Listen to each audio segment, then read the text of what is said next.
gannaaw ba nu jógee ci former mbër yi wutal leen ay métier wutal leen attestation association FILS ci njiital Cheikh Ahmadou Bamba Mbour dañu fas yéene ànd ak yéen ba seen métier jariñ leen gannaaw formation professionnelle yi ñu amal def ci yéen xam-xam def ci yéen métier ngir gunge leen nag dañ leen a sampal arène de sécurité di agence bi nga xam ne képp ku bëgg a nekk professionnel ci wàllu sécurité boo fa jaaree da nga am attestation da nga am carte professionnelle bu dee ay activités yu lié ci gardiennage wala garde du corps rapproché wala ku leen escorter seen convoi wala seen transport njaayum matériel de sécurité nettoiement professionnel ak déménagement wala nga bëgg ñu la dresser say chien wala ay vidéo de surveillance agence arène de sécurité loolu rekk moo ko tax a sampe ngir yombalal leen jàppandi lépp lu jëm ci wàllu sécurité te ngeen ko yittewoo bu dee ci wàllu formation professionnelle nag ñoom dañ leen a sampal institut de formation au métier de l'économie muy institut bi nga xam ne ak foo mën di nekk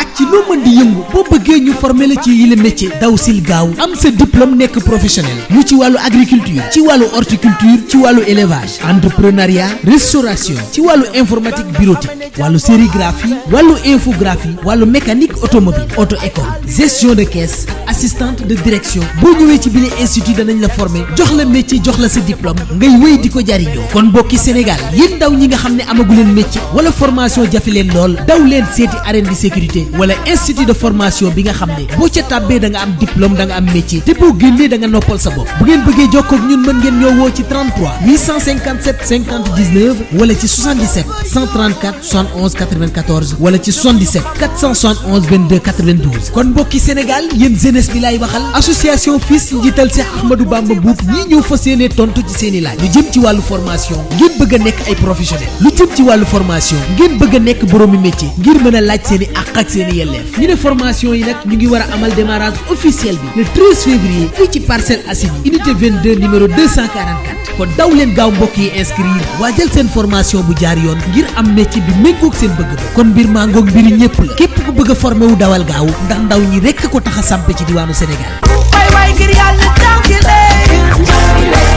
man jàpp naa ni Macky Sall il a atteint le maanaam il a touché le plafond laal na il est au sommet quoi. tyran bi ñu koy waxal ak dictateur bi ñu koy waxal ak tout yi ñu koy tuddee yëpp Macky Sall chaque jour daf koy confirmer jàpp na Thioro Mandela enceinte de 7 ans de 7 mois mu ëmb juróom ñaari weer 7 mois mu jël ko tëj ko ci prison loolu kenn mënul woon xalaat ni Sénégal dina dem ba toll foofu mbay la sikk jigéenu wérul de 7 mois nga xam ne bu amee tuuti émotion rek kol bi day ibbeeku mën naa wasin sax te heure wasinam jot man ngay waxal pression maanaam boo ko bettee sax tiital ko sax mën na wasin parce que jamono boobu doom ji ñoragul matagul waaye bu fekkee pression jàpp na ko dafay pousser pour génn te pourtant loolu moo dem Thioro biñ ko convoqué rek dafa daanu crise malaise nga téye ko garde à vue 30 minutes bu nekk day dem dugg ci douche bi ñëwaat ba homme de tenue ñoo xam ne kii mënuñ ko téye fii ñu libéré ko waaye dañ koo dem jëli ji instant yi mu ngi cap non fii camp pénal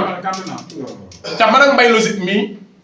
defaral la ñu dogu barki yàggul nit ku baax mbay nit ku yiw man daf maa gis bëggal ma boppam jëkkëram gis ma bëggal ma boppam moo la ñii ay nitu dëgg lañ sant ñu Mandela de bañ moo tax ñu toftal seen tur Mandela muy Nelson Mandela bokkuñu ak moom dara mais li tax jëkkër ji ñu koy wooyee maxu Mandela di ko wooyee moom Thioro Mandela parce que dañoo gëm seen bopp gëm dëgg nekk Walfadjri dafa def liggéey bu rafet salon d'honneur ni nga ko gisee muy toog lépp dafa biir ëmb ba 10 mu lenn jigéen ju am joma ñu ni Alaaji Njaay teewul 3 heures du matin lay wàcc del ñibbi si këram man dama cee xam dara mbay logique ngi du ma bàyyi ma fenn ba ma fay mujjee dem parce que ñëw fekkuma ko fa ma yaakaar ne dafa dem wasi ñi ji wala dafa ndekete ci loolu la nekk ndekete dafa jóge biir garde jour boobu la pëkkee crise ñu yóbbu ko hôpital tey Macky Sall mu ko jël dugal ko ci biir kaso yi après les gens nous disent qu'on est dans un état de droit force reste à la loi mais force reste au peuple sénégalais parce que les lois c'est pour apaiser la vie de la population loi yi dañ ko def pour ñuy dalal ak di gënal di ñoŋal dundinu askan wi c'est pas pour les détruire encore une fois monsieur le président Macky Sall loi yi nekkul pour noot askan wi c'est pour les alléger leen c'est pour sécuriser leen c'est pour leur stabilité c'est pour nga dalal seen xol loi dafa war a nekk yaay ci askan mooy sa bët bu xonkee sa xel ci kan lay dem ci sa waajur. kon loi yi dafa war a nekk yaay ci askan wi su askan wi demee ba tiit ba jaaxle loi yi ñoo leen di protéger pas loi yi di leen détruire te ce qui se passe dans ce pays les lois détruisent la population. da ngeen di utiliser loi yi d'une manière boo xam ne da ngeen di détruire nit ñi di toroxal nit ñi di ko jaarale ci loi loolu du loi loolu dictature la. loi yi dañ koy sukkandiku pour toroxal seeni noonu loolu nekkatul loi te dañ ko war a désobéir moo tax Ousmane Sonko naan résistance. parce que benn loi waxu la jigéen ju ëmb yéegal ko 5e étage pour enquête ko ban loi moo ko wax mbay loolu lañ def Thioro Mandela ban loi ci Sénégal moo ne jigéen bu biir bu ko procureur wooloo daa war a yéeg 5e étage ban loi moo ko wax génnal leen ma ko TFM yéen ñi nekk di jàq deru nit ñi yéen L'Obs bindi leen loolu Thioro Mandela jigéen la enceinte de 7 mois pourtant ba mu demee cybercriminalité dañ ne ko da ngay yéeg 5e étage ba avocat bi di jàppante homme de tenue ne leen kii mënul def loolu te essentiel yi am fa ban loi moo wax ni jigéen dañ ko war a yéegal 5e étage surtout mu ëmb ban loi moo ne it da ngay ñëw jël si nit këram te mënoon ko jox convocation mu ñëw wuy si la pour toroxal ko pour waa ko ñoom xam ni police ñëw na këram ngeen mënate ko jaay ko doole dugal ko yóbbu ko toroxal ngeen ko non da ngeen koo gën a may doole da ngeen koo gën a may fit da ngeen koo gën a honoré ndax Serigne Touba Xaadimu Rasuul fii lañ ko takk yóbbu ko tamit nit ku baax bàyyi leen li ngeen di def seen kaso yi ak seen prison yi la tax nit ñi daan ko bañ a dem mooy bañ a def lu bu yoon wi tere nit ñi ragaluñ ko so rusuñu ko de gàcce moo doon ñu ne diw lu mu def ñu ne doomu diw jëlee naa sàcc moo tax ñu jàpp ko gàcce googu maanaam nit yi ragaluñu kaso la leen daan yóbbu kaso lañ ragal mooy def loo xam ne loi bi da koy tere def loo xam ne penc bi da koy tere def loo xam ne moral da koy tere loolu la nit ñi ragaloon mais nekkul kaso en tant que tel lañ ragal parce que suñu dund yu metti yi rek daanaka kaso raweew ko dara ñun lu ñuy dund buñ la waxee ñun ñu dëkk ci banlieue bi li ñuy dund am na ñoo xam ne fa la 6 mois sur 12 mois ci ndox la ñuy nekk kooku boo ko yóbboo kaso chaque jour ma expliqué sama histoire personnelle man damaa fanaan ci kaw ciel ouvert ndox muy taw sama kaw sama yaay sama pap sama famille ndax sama kër daa taa man lan laa war a dundaat lu gën a metti loolu Ousmane Ndiaye amul ngir sutura moo tax suñu kaw terrasse lañu yëg tëdd parce que suñu kër ne kër gi fees na dell ak ndox boo waxee boo déggee ñu naan pied dans l'eau boo ko bëggoon a gis da ngay ñëw jàmm gën nawet foofu mooy pied dans l'eau 6 mois ngay nekk ci ndox mi ba nawet daanaka di ñëwaat ngay mën a dëkk sa kër tranquillement muy taw ñu tëdd suñu kaw terrasse parce que ay gor lañ duñu ñaani duñu yelwaani duñu dem dëkk ji kër jàmbur gor yàgg moo tax ñàkk jigul gor ñu tëdd fa taw bi fekk ñu fa moo tax yàlla boo nee mbay jour maa toog ba def di quoi man yàlla mu naqaree xam mbay gisee yàlla loolu du ko seetaan na lu ko raw imaginer yow boo gàttee xel da nga naan ana yàllaa ngi fi mais yàlla loolu du ko seetaan day seetaan lu ko raw moo tax des fois ñun suñuy destin ak suñuy volonté la yàlla di assuré mais du ñu toogee di croiser le bras naan yàlla du la faale parce que yàlla loolu du ko seetaan na lu ko raw Ousseynou Assane ca Karbala yàlla li mu yor ciy géej li mu yor ciy dex li mu yor ci ay taw mais ñooñu mar a leen rey surtout yonante bi sallallahu alayhi wa sallam te yonante bi ñoom la gënoon a bëgg ci àdduna mar moo leen rey ana yàlla boobu kon yàlla du la defal loo mënal sa bopp te gouvernement tyran bi mën nañ ko xeex. donc kon ñun fii la ñu doon xaar président Macky Sall fii lañ ko doon xaar mooy mu fexe ba sénégalais yépp yem ci kanamu yoon ndax loolu la ñu digoon te loolu la charte ndayu réew mi wax. nous tous on est égaux devant la loi tey soo gisee ameni bi dañoo jàpp ay député tëj leen ci kaso bi ndax nee nañ dañoo violenter une femme enceinte tey ñu jàpp une femme enceinte di ko traîner dans la boue ndax ànd ak ñoom gis-gis voilà cette contradiction et ñu ne kenn du ko wax. y a 3 mois si ginnaaw il diabolisait 2 personnes mooy député pur yi naan dañoo dóor jigéen ju wérul. dañoo bon ana ñu doon wër plateau télévisé yi naan dañoo dóor jigéen wérul dañoo bon jigéen dañ ko war a ormal tey loi yooyu tey ñëw lañu sukkandikuwaat di toroxal jigéen bu ëmb ba am juróom-ñaari weer boo ko rusul sax xanaa nga rus doom ji nekk ci biiram nga xam ne il est innocent te Thioro nit ku baax la maa koy seede bu dee yónnee ay jëkkëram lu ma wax bu dee yónnee vidéo jël vidéo yu transmettre ko keneen moom mooy délit ñun ñëpp ci kaso bi la ñu jëm bu fekkee jël vidéo yónnee ko keneen maanaam benn lien boo xam ne day wax ci nangam nga yónnee ko nit wala nga yor ci numéro téléphone koo xamante ni yoon da koy topp rek bu dee loolu rek da lay def nit ku dëng kon ñun ñëpp ay nit yu dëng lañ parce que ñun ñi ñëpp suñu répertoire mënuñoo wax ni xamuñu koo xamante ne jox nañu numéro ñuy jokkoo te xamuñu ci lu mu nekk il faut arrêter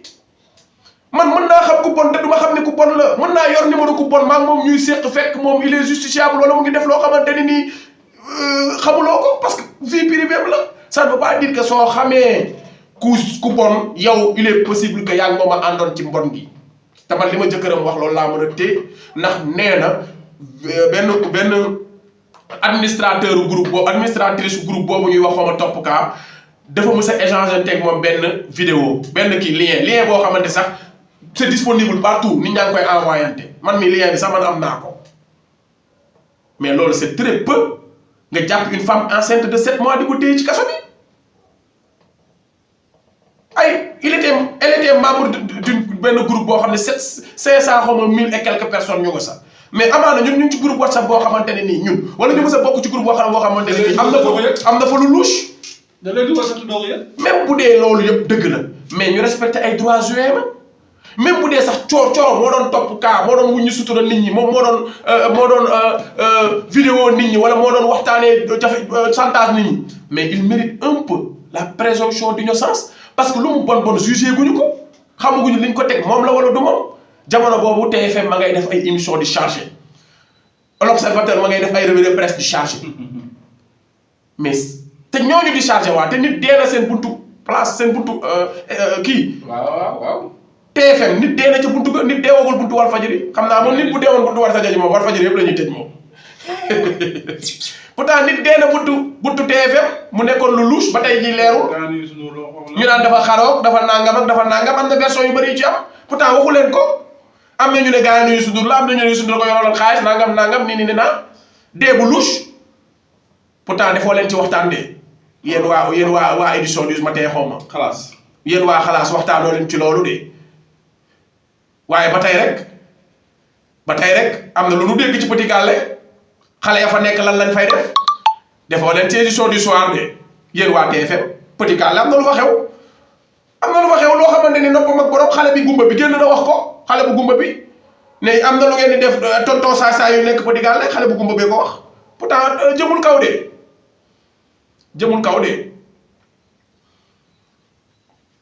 Papis Diaw dawal nañu ne daa màndi firmi jëmul kaw de revue de presse lañ ko de waxtaanoo leen ci de waaye bu dee Walfadjri wala feneen c'est lâche ngeen jàpp jigéen ju ëmb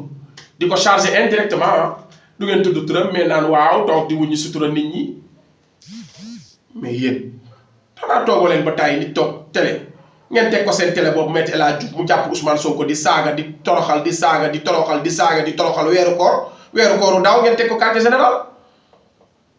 ñaata yoon ngeen invité nit seen plateau boobu muy Aïssatou Diop Fall lan la waxul seen antenne boobu lan la fa waxul Ousmane Sonko du doomu jàmbur du sutura la am lan lañ ko yekkul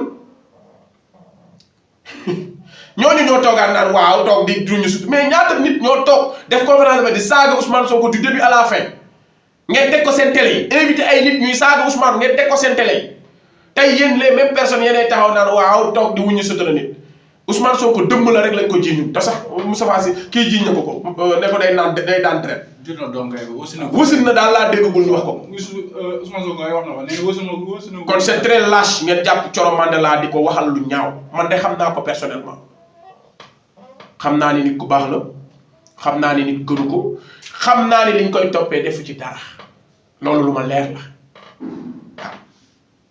mais même bu doon moo def man dinaa ko jàppal ngant ba mu wasin ngir bu dul moom la sax mais doom ci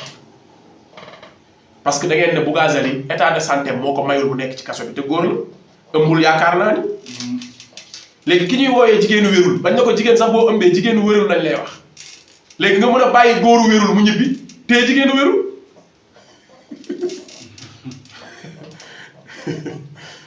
dañoo reetaan lu quoi et on dit que on est dans un état de droit xam nga fii force reste à la loi ku jubul yoon da lay teg si yoon ngeen bàyyi góoru wérul mu ñibbi jàpp jigéenu wérul te góoru wérul fana nga naa déli la jigéenu wérul accusation la wala supposition loolu yëpp nag bu amee ci réew mi ba pare ñu bëgg ñun ñëpp ñu noppi ci bu boobaa complice la ñuy doon gars yi nag bëgguma tàqali koog yéen waaye lem neex na mais kenn du ko diwoo ngeen baalal ma ñu wàccee fii jotaay bi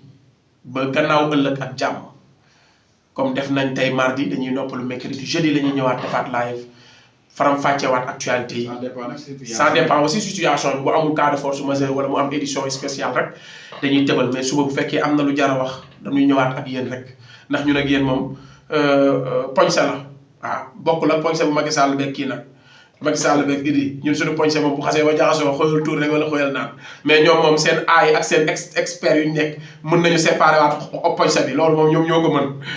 mais ñun moom poñse li ci xam mooy xoyal tuur rek wala xoyal naan mais di dañu neex sacré feuilleton Idi Macky ndeysaan